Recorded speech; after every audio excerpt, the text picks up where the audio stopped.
नमस्कार। संतान की कुशलता और उन्नति के लिए इस व्रत का काफी महत्व है।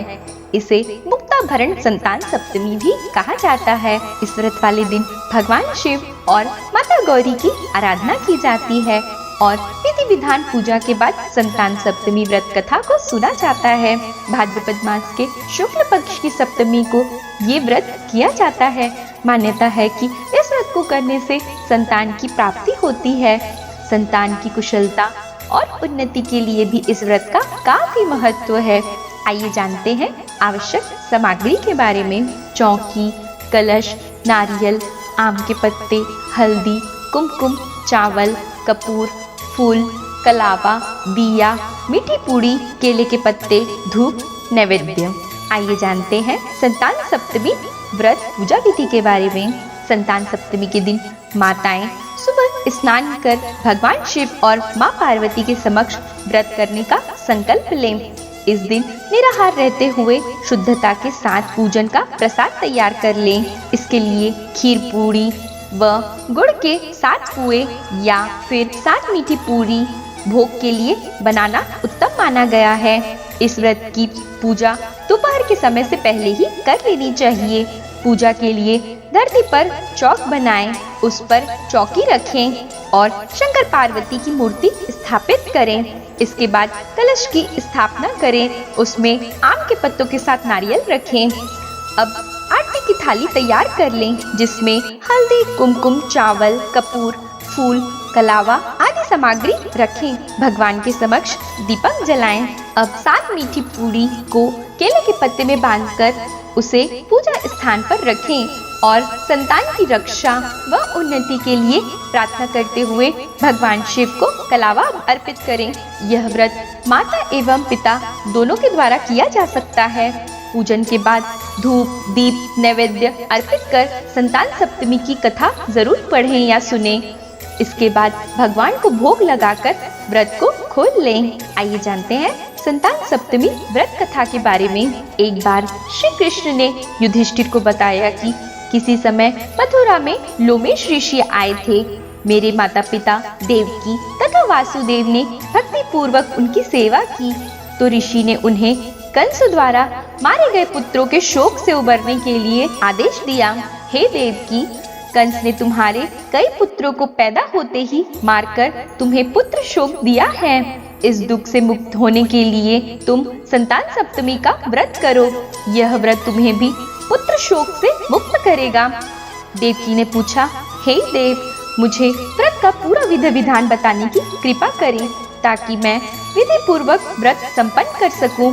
लोमेश ऋषि ने उन्हें व्रत का पूजन विधान बताकर व्रत कथा भी बताई। अयोध्यापुरी नगरी में नहुष नामक प्रतापी राजा थे। उनकी पत्नी का नाम चंद्रमुखी था।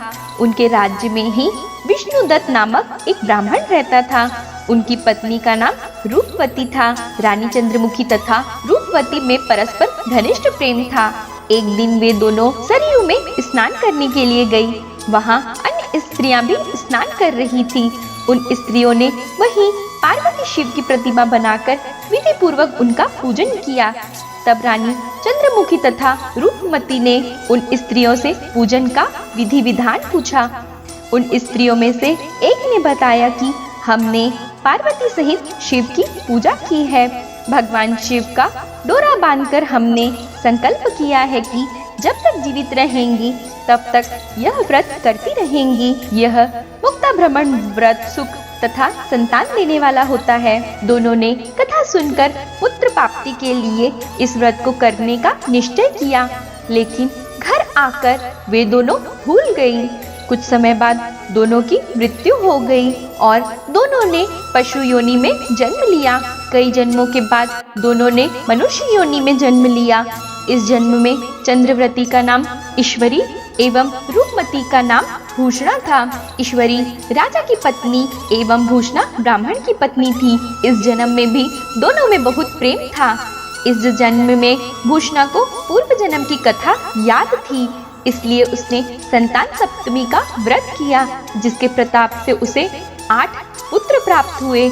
लेकिन ईश्वरी ने इस व्रत का पालन नहीं किया, इसलिए उसकी कोई संतान न हुई। इस कारण उसे भूषणा से ईर्ष्या होने लगी थी। उसने कई प्रकार से भूषणा के पुत्रों को मारने की कोशिश की, लेकिन भूषणा के व्रत के प्रभाव से उसके पुत्रों को कोई क्षति न पहुंची। थक हार कर ईश्वरी ने अपनी ईर्ष्या एवं अपने कृत्य के बारे में भूषणा से कहा और क्षमा मांगी। तब भूषणा ने उसे पूर्व जन्म की बात याद दिलाई और संतान सप्तमी के व्रत को करने की सलाह दी। ईश्वरी ने पूरे विधि विधान के साथ व्रत किया और उसे एक सुंदर पुत्र की प्राप्ति हुई। इस प्रकार संतान सप्तमी के व्रत का महत्व जानकर सभी मनुष्य पुत्र प्राप्ति एवं उनकी सुरक्षा के उद्देश्य से इस व्रत का पालन करते हैं। हिंदू धर्म में सामान्यतः षष्ठी तिथि संतानों के लिए होती है, चाहे वह हर षष्ठी हो या छठ, किंतु सप्तमी में आने वाला यह त्योहार संतान की प्राप्ति से लेकर उसकी कुशलता तथा समाज में उन्नति का सहायक होता है। और चूंकि माता उनकी सर्वप्रथम गुरु होती है, यह माता का ही प्रथम कर्तव्य है कि उनकी संतान समस्त अवरोधों को पार कर सामाजिक एवं आर्थिक तौर पर श्रेष्ठता अर्जित करें। तो इसलिए माता पार्वती की भांति अपने श्री गणेश का लालन पालन एवं पोषण करें, जिससे कि वह भगवान श्री गणेश की भांति बुद्धिमान व कीर्तिमान बने। इसी कथन के साथ मैं आपके संतान की कुशलता की प्रार्थना करती हूँ और जिन्हें संतान सुख की प्राप्ति नहीं है, उनके गोद में इस व्रत के प्रभाव से एक नन्हा सा बालक या बालिका किलकारी मारे। धन्यवाद।